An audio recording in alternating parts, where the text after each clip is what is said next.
G'day folks, welcome to episode 2 of our Outback adventure. We've just left Cameron's Corner, we're heading into South Australia now and up towards Inaminka in the lakes area up there. We've got Ronnie Moon leading us up ahead. Ronnie, you got me there? How are you, pal? Yeah, we hear you loud and clear, mate. We're heading across to the Stzelecki Creek. We're heading west from Cameron Corner to the Stzelecki track and then turning north, taking the original drover's route along the Stzelecki Creek before we turn onto the more major road to Inaminka and Cooper Creek.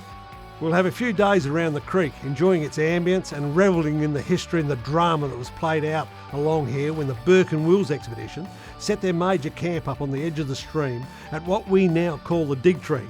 From the Dig Tree we'll head east on pretty good roads, crossing the Cooper again on its wide floodplain before coming to the small town of Noccundra. Heading further east we'll pass through the historic Targaminda and onto the small community of Eulo on the banks of the ephemeral Paru River. Mate, it's been damn dry everywhere we've been so far. I reckon there's a bit of water up there at the moment. I think we've done the planning really well, mate. The water arrived, I think, 3 or 4 days ago, and from what I've been told, it's not a big flood, but at least the water's there and filling up the water holes, and the fish might be biting, and there might be a few birds around as well. Let's get on up there, mate. Sounds good.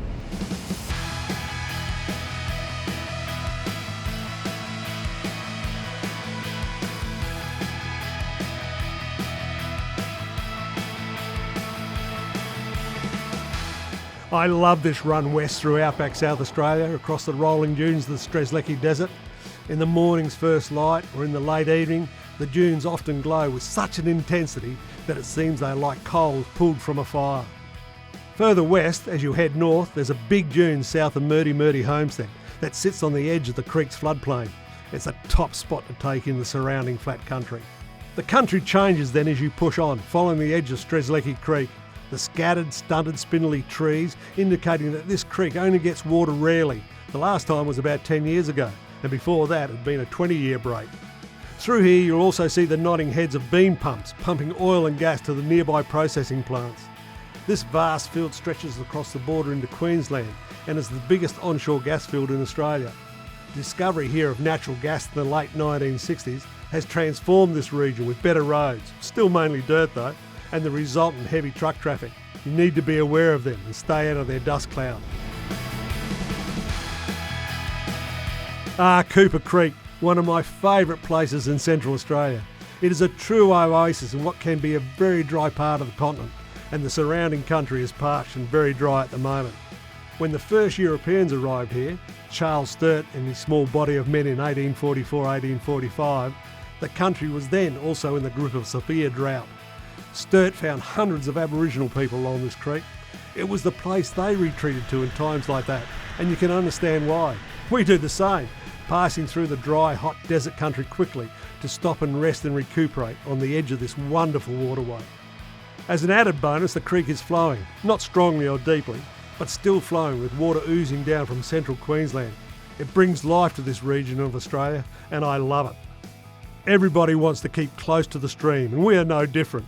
The place can get pretty crowded though at times, especially in this area of the town common, close to the township of Inaminka. Outside this area, you will need a Desert Parks Pass from the South Australian Parks and Wildlife to camp along the creek further from town, or out at Coonji Lakes. At the moment, the lakes are dry, and because of that, we won't be going there.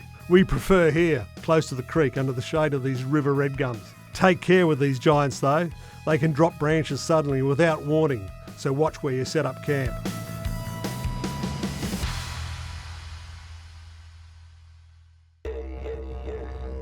Burke and Wills arrived here about 16 years after Sturt had first explored the region. Burke and Wills and the Victorian Exploring Expedition, as it was called, had left Melbourne in August of 1860. To say they were overloaded is a gross understatement. Anyway, by the time Burke and Wills arrived here, or more correctly just upstream at what we now know as the Dig Tree, it was already the middle of November. Burke, as leader of the expedition, had appointed, then sacked a number of people as 2ICs, or they had resigned, and he'd also split his expedition willy-nilly, leaving much of his equipment, including fishing lines and fishhooks, spread from Swan Hill to Menindee on the Darling. He split the group again at his depot camp on the Cooper, taking with him Wills as his 2IC and 2 others, Charlie Gray and John King, for their planned quick push across the continent to the Gulf. Spurring him on was the thought that John McDouall Stewart in South Australia was trying to be the first across the continent. Burke wasn't planning to be second. The party of four were close to the shores of the Gulf of Carpentaria in February 1861. Burke and Wills left King and Grey in their very damp and muddy wet season camp on the edge of the Bynoe River, not far out of present-day Normanton, and tried to reach the sea. They didn't get there, but they got close enough to say they'd fulfilled their charter. Turning back, they basically retraced their steps, but by now they were very low on supplies. The camels were failing in the mud and wet conditions of the tropics, and they were weakened by their travels. Starving, Grey was caught stealing food at one point and was beaten by Burke. He died a few days later and lies buried somewhere around Lake Massacre, west of today's Inaminka. Burke and Wills and King arrived back at the depot camp on the 21st of April, some 5 or 6 weeks after Burke had said that he would return. It had been abandoned that very morning, and the fateful words, "dig," had been blazed on a nearby tree.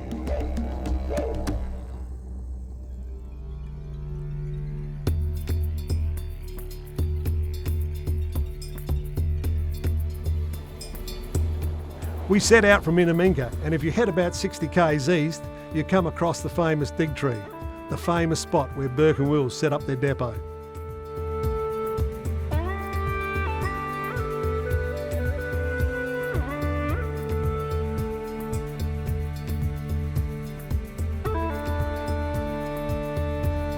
When Burke established his depot here in December 1860, he almost immediately set off with 3 other men to head for the Gulf and the crossing of Australia. He never came back until April or May 1861, and by then the depot had been deserted. And this tree, the dig tree, has gone into legend. More books have been written about this particular spot than any other spot in Australian history. It's unbelievable. On the banks of the Cooper Creek, the whole saga unfolded out here. The dig tree is probably the most poignant spot in Australian exploration history. Burke and Wills had bad luck, you got to say.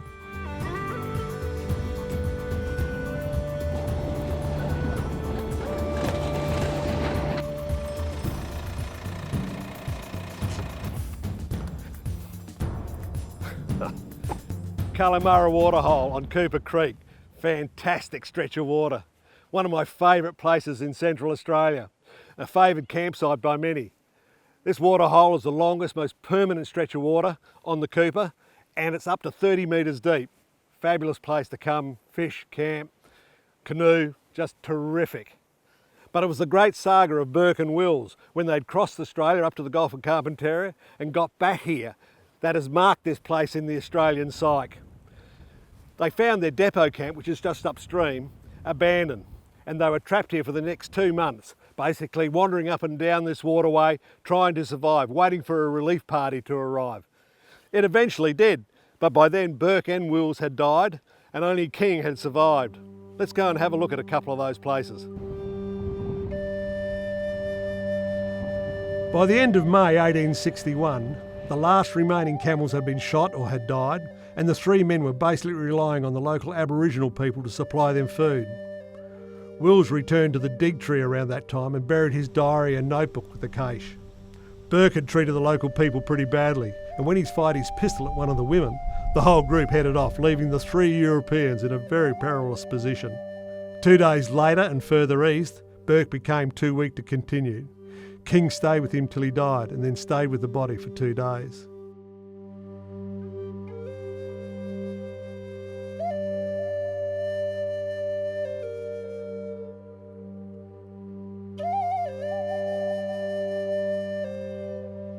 Robert O'Hara Burke led the most extravagant, ill-conceived expedition in Australian history. And when he died here at the end of June 1861, he reached legendary status.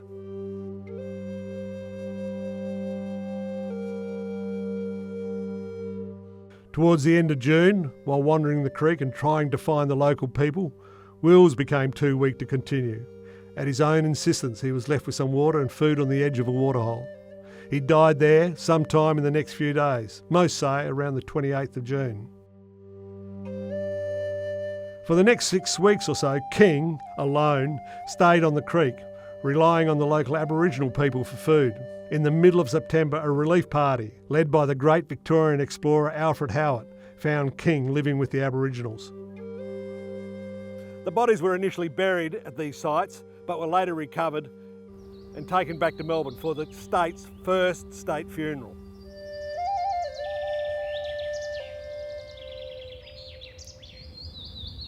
Having a dual cab ute on a trip like this is really handy, especially when it's set up correctly. Now, utes are functional, you can use them for work and play, but when you're touring, four-wheel driving, you really need to make the most of that space you've got there. We've just pulled up on the banks of the Cooper Creek. GT's getting some lunch ready. Ronnie's gone to find some canoes for us to go for a paddle. So let's have a look at what we've got in the back here. MSA Products have got pretty much all the storage solutions you need for the back of a ute to make the most of that space. First up is you've got that fridge cage. Now that allows you to pack stuff against the side of the fridge, put lightweight stuff on top, maybe some camp chairs. But the main thing is it doesn't cramp your fridge. It keeps the vents open, breathing, so the fridge can work to its optimum capacity. The fridge itself is sitting on the MSA drop-down fridge slide, which is a beautiful piece of gear, particularly once again when you're working in a ute, you want to get down past this tailgate. You don't want to have to reach over the top there to get your stuff out. It's strapped in nice and secure. Simply undo the catch there, undo this one, out she slides. Drops down easy, nice and simple to get your stuff out of the fridge.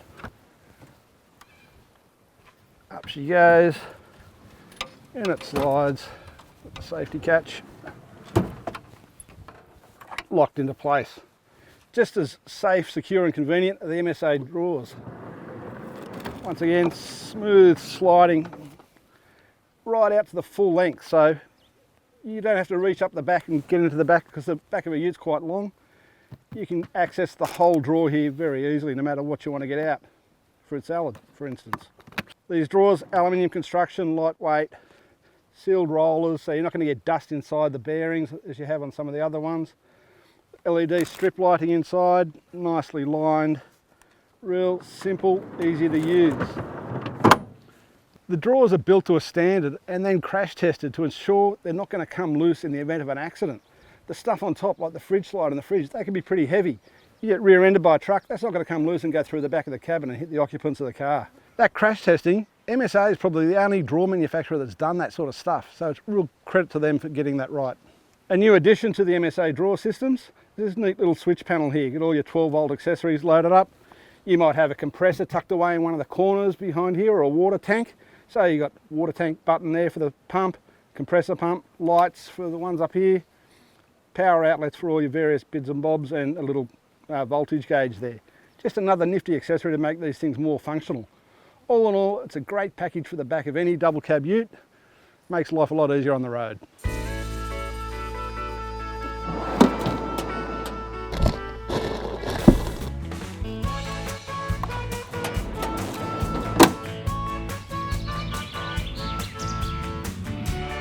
You can enjoy a few activities on and along the Cooper. You can enjoy a swim or a paddle or a float down the stream on a lilo, launch a boat and cruise on the waterway, or grab a canoe to enjoy the serenity of this major creek. And of course, there's some good fishing here as well. I haven't got the patience or the gear this trip to throw a line. Oh, I love canoeing. It's a great way to experience a river or a little lake. Fabulous way to enjoy this stretch of Cooper Creek. If you haven't got your own canoe, you can always borrow one from the pub. And if you're not into canoeing, there's a bit of a sunset cruise during the tourist season along the river. It's a fabulous way to see the river. You get a different perspective. The birds, and you can almost feel the tranquility.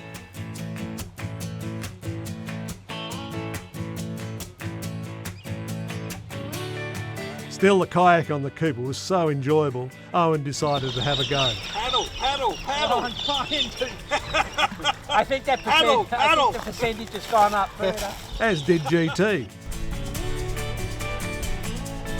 While Matt headed off looking for culture and art galleries, like he did in Silverton, and with as much luck.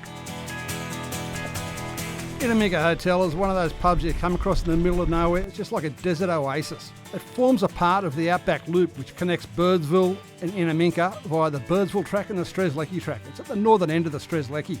You drive through the rock fields and you come up here, As you step inside, you feel the cool air and you see the sign above the bar that says Burke and Wills never had it so good. There's lots of things you can do at the pub.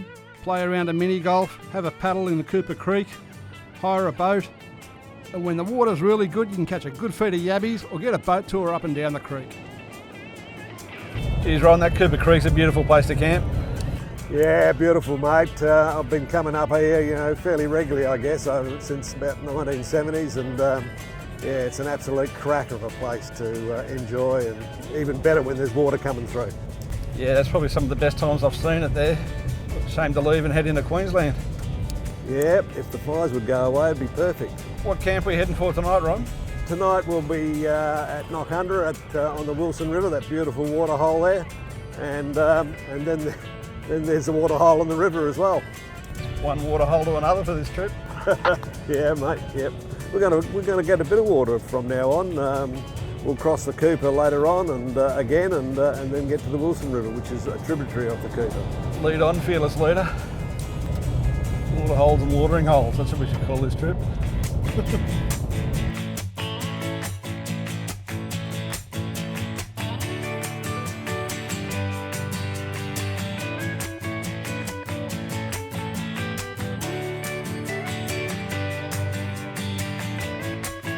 Copy the road train, you let us through, mate? Yeah, no, got you, mate. Pulling over to the left, slowing down, so head on passing every line. Yeah, thanks, mate. Cheers, have a good day. Coming to the Outback for a four-wheel drive adventure is something everyone wants to get out here and do. Experiencing new places, looking around the country, seeing what this great place has to offer. It's something everyone wants to get out there and do in their new four-wheel drive. Something you may not always think about though is what happens if something goes wrong. Well, it is something you should be thinking about because as four-wheel drivers, we tend to do a bit more than the average vehicle owner. Whether you're driving a bog stock type four-wheel drive or one that's kitted up to drive around the country, you'll need specialised insurance for your vehicles. Your regular insurance companies, they say they'll cover you for contents, but that may not cover your modifications. This 70 series here's probably got 40 grand's worth of stuff added to it. Things like bull bars, spotlights, winches, the canopy on the back, what's inside the canopy, your recovery gear, your fridge, all that sort of stuff adds value to your car. So that's where companies like Club 4x4 Insurance come into play. They know what four-wheel drivers do, they know what four-wheel drivers need to be covered for and where they need to be covered. Another thing you want to be looking out for is vehicle recovery and where they're going to recover you from. The great thing about four-wheel drive vehicles is the places they can take you, the remoteness, the isolation, places where you think no one has ever been before. But when you're out there, these places may not be on any map. So your regular insurance company may not cover it. They'll talk about gazetted roads and non-gazetted roads and all this other speak, but you want to know that you can be covered anywhere you are. Club 4x4 understand this and they will cover you wherever you are. They know what it takes, they know where we go. Also things like water crossings. Yeah, sure, we go through rivers and things like that, but what about salt water? Does your insurance company cover you if your car's in salt water? Well, it's something you want to talk to them about. Talk to Club 4x4 because they know what's involved. We're out here enjoying the beauty of the Outback, Western New South Wales and Queensland, having a great time, really getting amongst it with our mates. We don't want to think about what happens when something goes wrong, but it's always good to know we've got Club 4x4 on our side if it does. Good advice, Matt. Now we're about to arrive in Noccundra.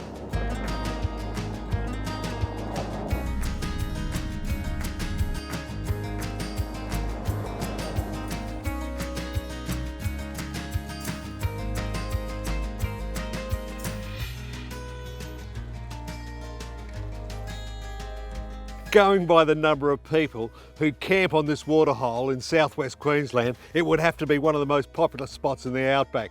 We've just pulled into the Noccundra pub, had a beer, great little spot, fabulous building, and we've come down to the Wilson River. This long, beautiful stretch of water, the Noccundra Waterhole. It is just fabulous.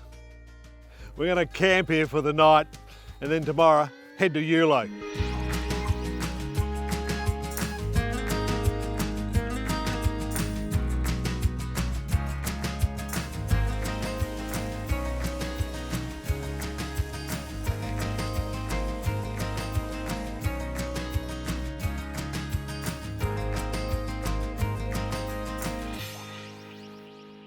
Mercedes-Benz first showed us their X-Class concept in Sweden. They took us for a drive in one in South Africa, then they let us drive them in South America. They finally launched it in Australia last month in Tasmania, but the one place we wanted to drive it was the Outback. So we've sampled the X-Class all over the world, but there's one place you've really got to drive a four-wheel drive ute, and that's the Australian bush.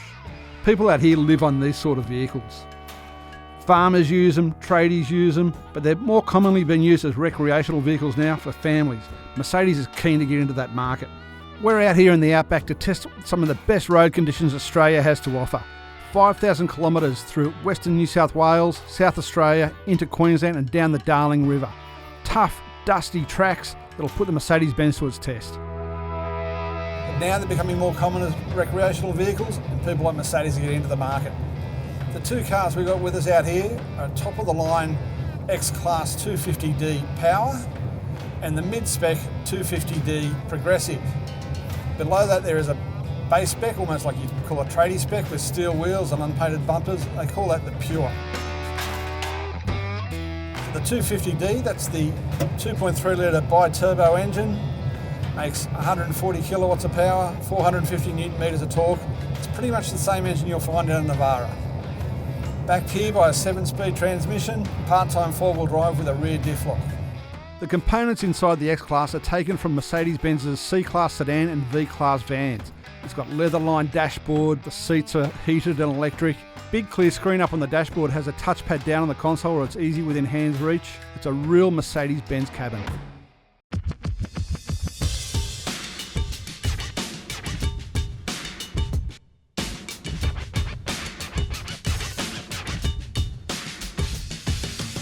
It's been fully engineered from the ground up. It's a wider vehicle, it's got a wider wheel track front and rear, makes it more stable on road, better turning, better stability all the time, better handling. It's got a wider cabin. You know, the windscreens and the glass area is wider. It's a whole new cabin. It's not just a rebadged Navara. Do I have to say that more than once? I don't know, maybe I do, because people don't seem to understand that. The Renault-sourced 2.3 litre bi-turbo diesel engine with its 140 kilowatts of power, 450 newton metres of torque, is a real goer. Backed by the 7-speed auto, it gets this little X-Class along quite nicely. The four-wheel drive system is a part-time setup, standard stuff for this sort of vehicle. What is different for a 1-tonne ute? It's got coil springs at the back. That's something that it inherits from the Nissan Navara it's based on. It's got autonomous emergency braking. Again, the first vehicle in this class with that. Mercedes-Benz claims the X-Class ute is the only ute that will pass the latest ANCAP 5-star safety standard. So that's saying something for this class of vehicle. We'll see other vehicles with that sort of tech later in the year, but not yet. So far, this is the only one. And that autonomous emergency braking gave us a funny thing earlier on in the trek. We were on an outback road, coming up to a cattle grid. As we reached the grid, which was a bit of a hump, it braked the car quite harshly as we went over. Nothing in front of us, you'd never back off there, but it got a false reading from the change in the road surface.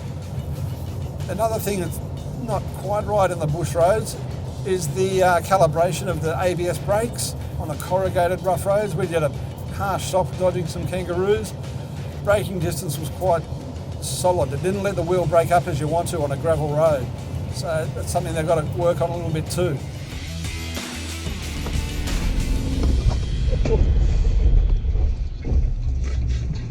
Do we get that? Yeah.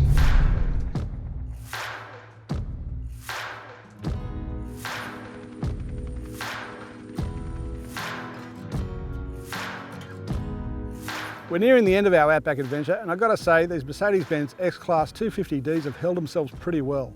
We've hit 4 states, covered more than 5,000 kilometres of Outback roads, and some of those roads have been pretty damn harsh.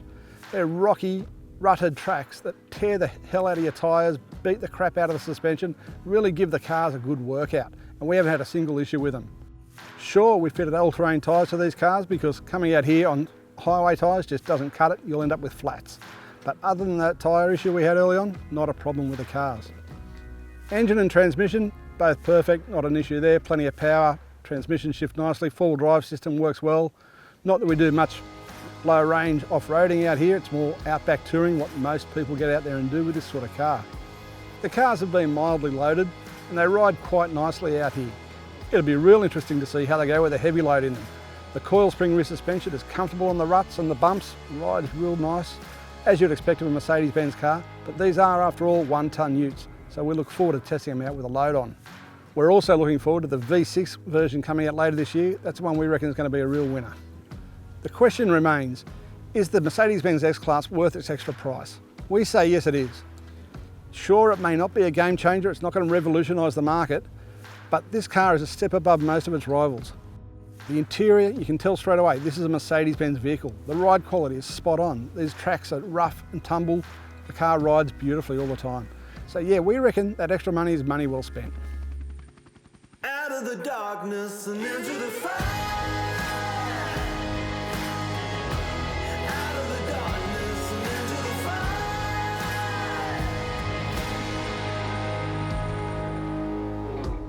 We passed through Thargomindah, an important and historic town in southwestern Queensland on the banks of the Eulo River. First settled in the 1860s, it was one of the first towns to have hydropower, powered from the hot water bore that was drilled here in the late 1890s. Sadly, we didn't stop too long, but Matt has some good four-wheel drive tips for when you're out travelling this way. People often ask me, what are your best tips for four-wheel driving? What should people look out for when they come to the Outback like this? They're in remote places. Well, it's not rocket science. There's no golden rule you have to abide by. It's really common sense. Stuff you normally do on the road every day. Do your seatbelts up. Don't drink and drive. Drive to the conditions. When it's time to get four-wheel drive specific, and particularly if you're fairly new to this, you want to get to know your vehicle. Know how the four-wheel drive system works. Recognise when you need low range or maybe even a diff lock, and know to put them in before you get stuck. The idea is to not get stuck, so know when to use them and you won't get into trouble. Then once you're out in a place like this having a good time, before you leave camp every morning, just do a quick once around your vehicle. Check your tyres, put a gauge on them, check the pressures. One might have gone down slowly overnight. Have a look at the sidewalls for any cuts or damage from the day before. Have a look at your lights, wiring, wipers, give your windscreen a wipe and your mirrors too. Just quick look around the vehicle to make sure everything's okay. Stick your head under the bonnet, top up the washer bottle. You probably used a lot of water the day before driving in dust. Check the oil and anything else that might have come loose under the bonnet. Also all your accessories, make sure everything's mounted securely. Keep all these things in mind and you'll have a great trip.